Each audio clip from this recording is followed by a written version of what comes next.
Doctor ortho, अब दर्द भी घुटने टेकेगा।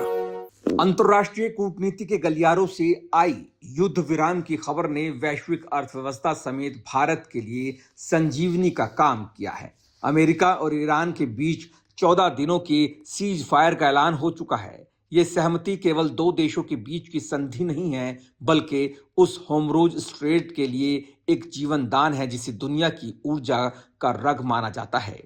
ये सीज फायर इसलिए असाधारण है क्योंकि तनाव का केंद्र वो संकरा समुद्री रास्ता रहा जहां से दुनिया के कुल तेल और गैस व्यापार का 1/3 हिस्सा गुजरता है। होमरोज स्ट्रेट की भौगोलिक स्थिति इसे बेहद संवेदनशील बनाती है। जब इस क्षेत्र में युद्ध के बादल मंडराते हैं, पूरी दुनिया की धड़कनें तेज हो जाती है। जैसे ही इस रास्ते पर टकराव की आहट होती है, वैश्विक बाजार तुरंत पैनिक मोड में आ जाते हैं। तेल कारोबारी भविष्य के जोखिम को देखते हुए कीमतों में इजाफा कर देते हैं। बीमा कंपनियां समुद्री जहाजों के लिए प्रीमियम बढ़ा देती हैं और दुनिया भर की सरकारें अपनी ऊर्जा सुरक्षा को लेकर चिंतित हो उठती हैं। ऐसे में यह युद्ध विराम सिर्फ 14 दिनों का ही सही, लेकिन ये संकेत देता है कि तत्काल मंडरा रहा बड़ा खतरा फिलहाल टल गया है।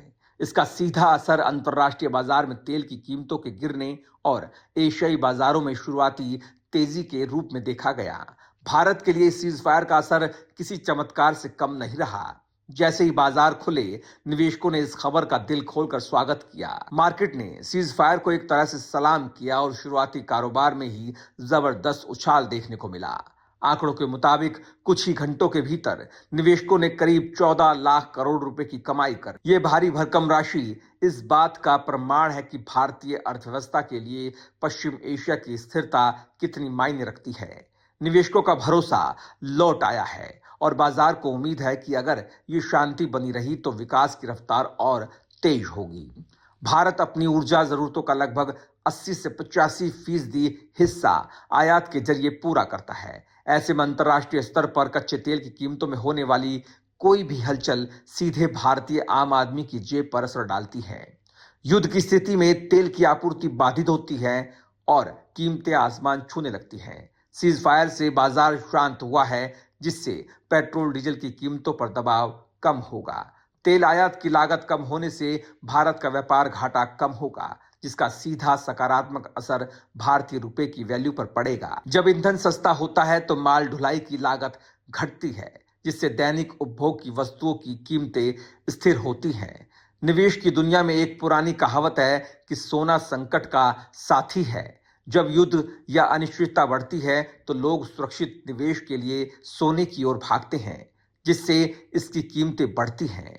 लेकिन जैसे ही सीज फायर का ऐलान हुआ और तनाव कम हुआ, निवेशकों ने अपना पैसा सोने से निकालकर शेयर बाजार और अन्य जोखिम वाले क्षेत्रों में लगाना शुरू कर दिया।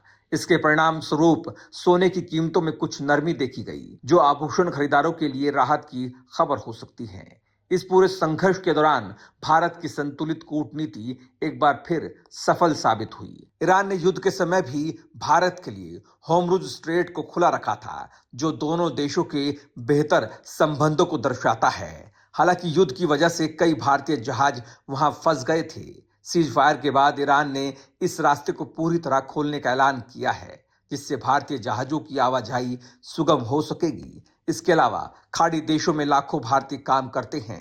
इस क्षेत्र में शांति का सीधा मतलब है वहां रह रहे भारतीयों की सुरक्षा और उनकी आजीविका स्थिरता। अमेरिका और ईरान के बीच ये 14 दिनों का संघर्ष विराम वैश्विक अर्थव्यवस्था के लिए एक ब्रीदिंग स्पेस यानी कि राहत का पल है। हालांकि बाजार अब भी पूरी तरह अलर्ट है, क्योंकि खतरा खत्म नहीं हुआ, केवल टला है। अगर ये विराम आगे भी बना रहता है तो भारत जैसे विकासशील देश के लिए ये आर्थिक और कूटनीतिक दोनों मोर्चों पर एक बड़ी जीत होगी। भारत की नजरें अब इस बात पर टिकी है कि क्या ये 14 दिन की शांति एक स्थायी समाधान की ओर कदम बढ़ा पाएगी या नहीं। डॉक्टर ऑर्थो, अब दर्द भी घुटने टेकेगा।